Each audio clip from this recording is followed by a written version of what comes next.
muito bem-vindo, seja muito bem-vinda. Eu sou a Raíza e a gente está começando mais um episódio do seu videocast Sala de Estar. Eu tô rindo, gente, que parece que foi ontem, né? Que nem teve um tempo grande aí do último episódio para esse de hoje. Mas olha só, não por acaso o assunto de hoje, o nosso tema é o tempo. O nome do episódio é Vivendo contra o Tempo. E eu acho de verdade que é necessário essas pausas, é necessário silenciar, se resguardar, ir para dentro, até para poder amadurecer sentimentos, pensamentos, para trazer algo melhor para cá, para vocês. Eu tava morrendo de saudade, eu tô muito feliz de estar de volta e eu espero que vocês gostem, porque esse episódio foi pensado com muito carinho e com tempo. Então, por que falar disso, né? Será que hoje, quando a gente olha pro lado à nossa volta, as pessoas estão tranquilas, de boa, ou estão sempre correndo, estão sempre sem tempo, aceleradas, no 220? Quando você fala com alguém, geralmente ela fala o quê? Tu não corre, vamos marcar aquele café sim. É um café que nunca acontece, né? Porque estão os dois sem tempo, geralmente. E essa ideia vem, lá de trás, né? Quanto tempo a gente escuta que tempo é dinheiro? Que a gente precisa trabalhar enquanto eles dormem, mas será? Eu, particularmente, quero estar dormindo também, porque faz parte do processo, né, gente? Até para produzir melhor no futuro. Então, assim, hoje eu convido vocês a pensarem. A gente está correndo para onde? Para chegar aonde? Para atingir o quê? Um suposto sucesso, né? Uma ideia de sucesso que, sinceramente, é real? É atingível? Ou as pessoas vão estar sempre buscando e buscando mais e mais? Quanto mais bem-sucedido, melhor. Mas que melhor é esse? Melhor para quem? Se a gente olha, tá todo mundo adoecido, né? Depressão, ansiedade, síndrome de burnout, e por aí vai.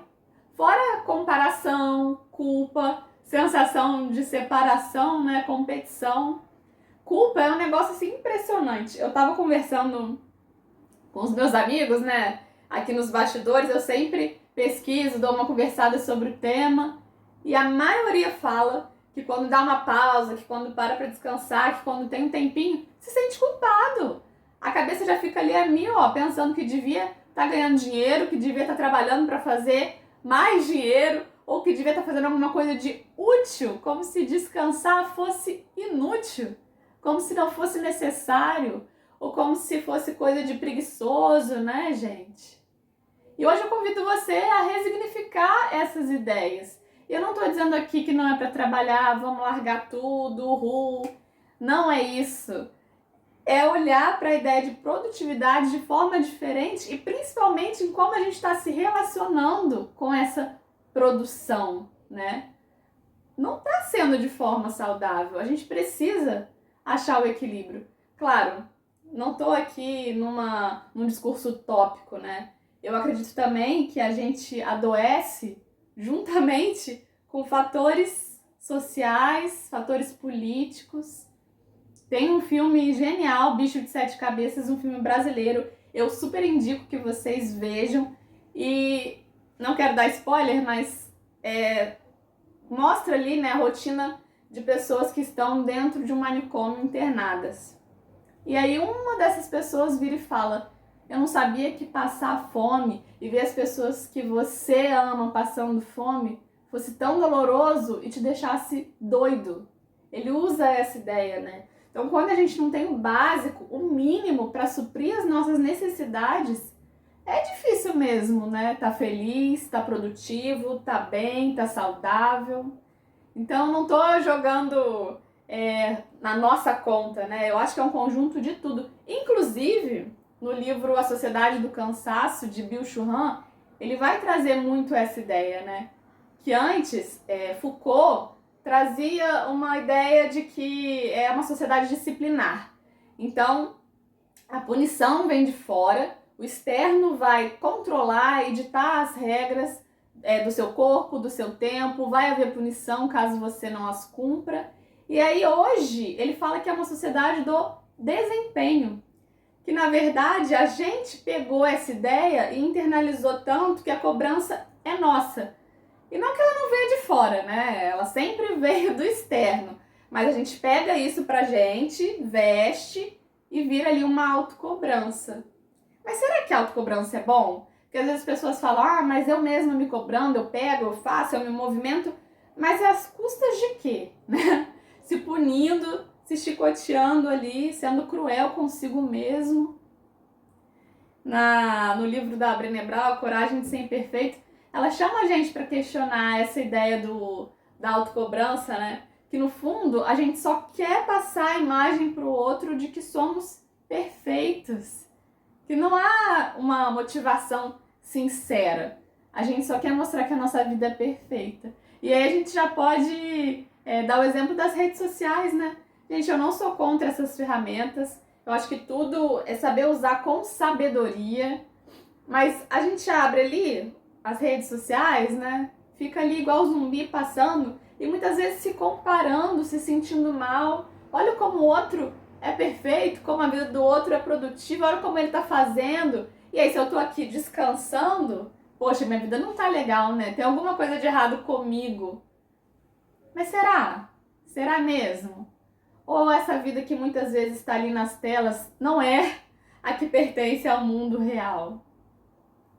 Então, há várias filosofias, né, que já chamam a gente para refletir sobre isso. Será que eu realmente sou o que eu produzo? Eu só tenho valor quando eu produzo? Muitas vezes, quando a gente vai se apresentar, né, conhecer alguém, a gente já fala qual é a nossa profissão, né? Tipo, isso é o que eu faço.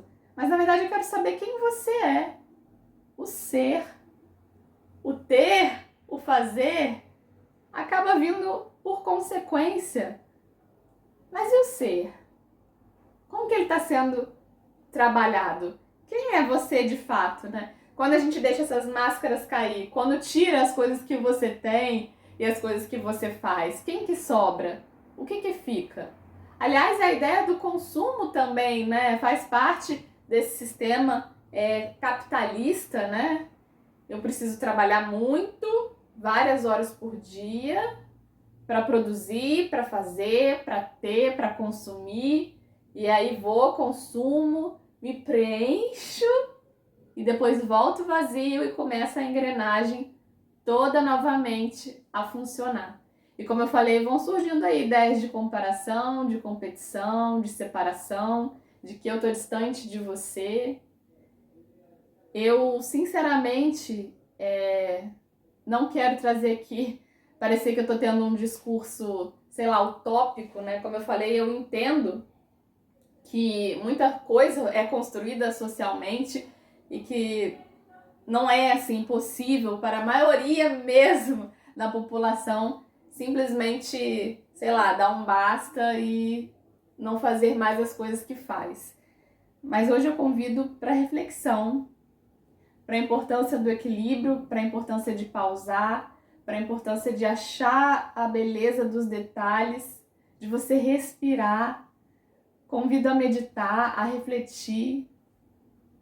Na filosofia grega, né, eles já falavam do ócio, da importância do ócio criativo. E há uma discussão, né, sobre isso. Tem gente que fala que o ócio realmente é não fazer nada, não produzir absolutamente nenhuma atividade. E tem gente que vai chamar esse ócio de criativo. E é justamente nesse momento que você está produzindo, entre aspas, né? Mas assim, que surgem as ideias, que você cria, né? Os artistas falam muito sobre isso. Que vem ali a inspiração de uma música, para pintar um quadro, para escrever um texto.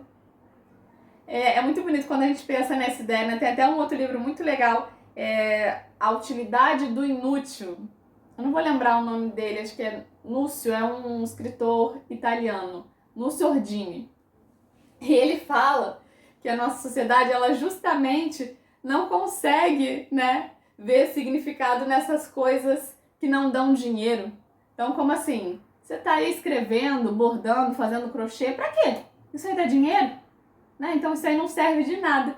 E ele vai chamar a gente, ele vai falar justamente essas coisas consideradas inúteis que nos formam como humanos, que nos humanizam, que é muito fácil a gente entender o significado, né? A utilidade de um martelo, de uma faca, e aí as pessoas não veem muito sentido em ouvir uma música, em ler um livro, em bordar.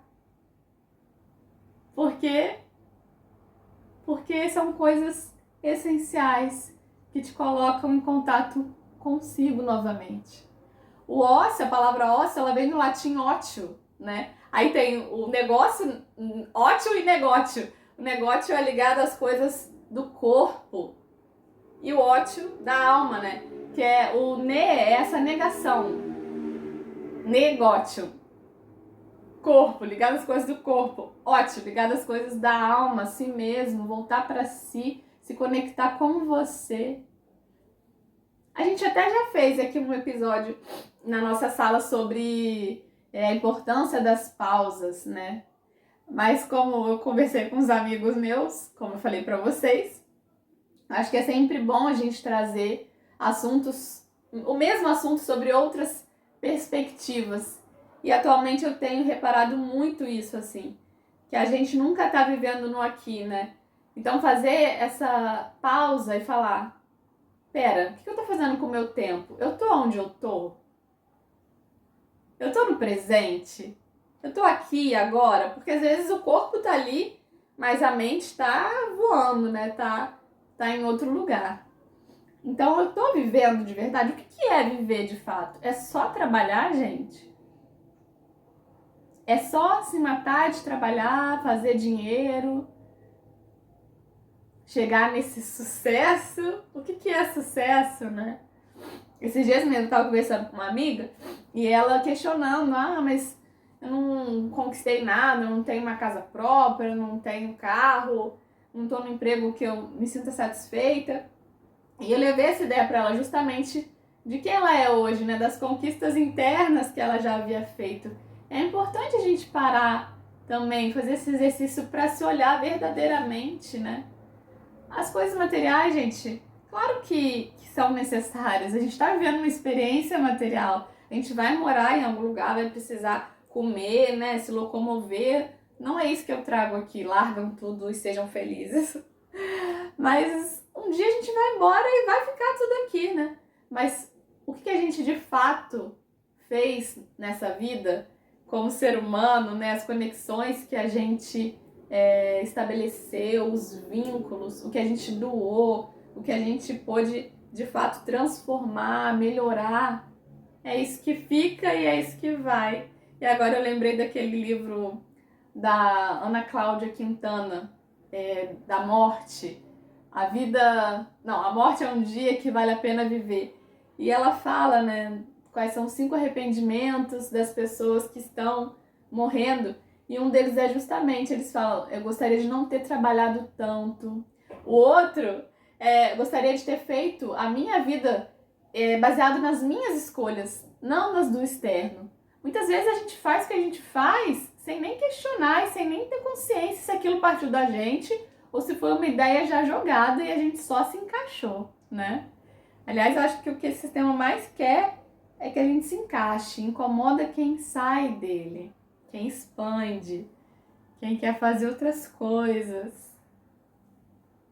E eu tava falando dos arrependimentos, e eles falam muito também, gostaria de ter me feito mais feliz. E será que essa felicidade não tá ali nas pequenas coisas que são grandiosas? Quanto tempo a gente não olha para o céu, não contempla a natureza, a beleza que nos cerca, poder tomar um café com calma, ouvir alguém com totalidade, ter uma conversa boa com um amigo, trocar genuinamente, se doar. Hoje eu estou só trazendo a percepção de que a vida vai muito além do que você faz, do que você produz. Isso é ótimo. Como eu falei, a gente vai produzir sim, mas eu conecto a ideia de produtividade até muito mais ligada à nossa essência, né? Será que produtividade está ligada à quantidade ou qualidade?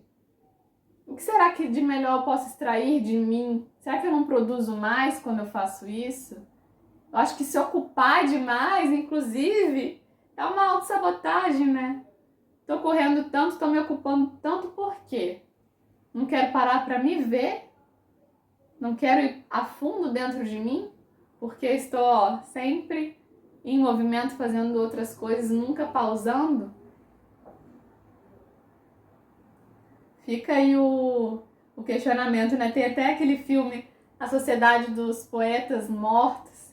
Ele fala que a administração, o direito, a engenharia são profissões nobres, necessárias, né, para manter a vida por aqui. Mas que a arte, a literatura, a poesia, o amor é o que nos mantém vivos de fato, é o que faz essa existência valer a pena. E eu sou muito suspeita, super concordo, acho que o tempo tá para muito além do que fazer, do que ter, do que tá sempre correndo. Porque quem tá sempre correndo com pressa não consegue mesmo perceber a beleza, o sagrado, o divino. Falar em divino, tem um livro que chama Jesus no Lar, na lição 22, chama O Talismã Divino. Ele tá na casa do Pedro, Jesus está na casa do Pedro conversando com os discípulos, e ele fala, não, alguém pergunta para ele, tem algum talismã, algo que a gente possa ter, né? Olha a ideia do ter, para poder viver aqui mais conectado com os ensinamentos da Boa Nova. E Jesus vai falar que tem. E adivinha o que ele responde no final? Conversa vai, conversa vem, ele explicando, né, dando ali sinais de qual é esse talismã. No final ele fala que é o tempo, que são as horas que a gente está vivendo agora. Gente, pode passar um segundo, eu posso não estar mais nesse plano, né? Aliás, eu sempre falo que a morte chama a gente para pensar na vida e na forma como estamos vivendo. Então vamos fazer desse momento o mais sagrado, o melhor possível. Vamos doar mais afeto, demonstrar mais afeto, amar mais, quem sabe? Por que não? E estar mais conectados com o que a gente está vivendo aqui, agora, no presente, com o outro, com a verdade, com a arte. Ai, gente, sim, eu sempre vou puxar a sardinha. Quando você tá ouvindo uma música, né? Quando você produz algo com tempo e com totalidade, o resultado não sai completamente diferente. A gente não precisa se encher de tarefas. A gente só precisa prestar atenção. E, dito tudo isso, para finalizar, eu vou trazer aqui, vou ler um texto do Antônio Cândido, que eu não podia deixar de ler para vocês, para mim é a coisa mais linda. Tempo não é dinheiro. Tempo é o tecido da nossa vida. É esse minuto que está passando. Portanto, eu tenho direito a esse tempo. Esse tempo pertence aos meus afetos. É para amar a mulher que eu escolhi, para ser amado por ela. Para conviver com os meus amigos, para ler Machado de Assis. Isso é o tempo.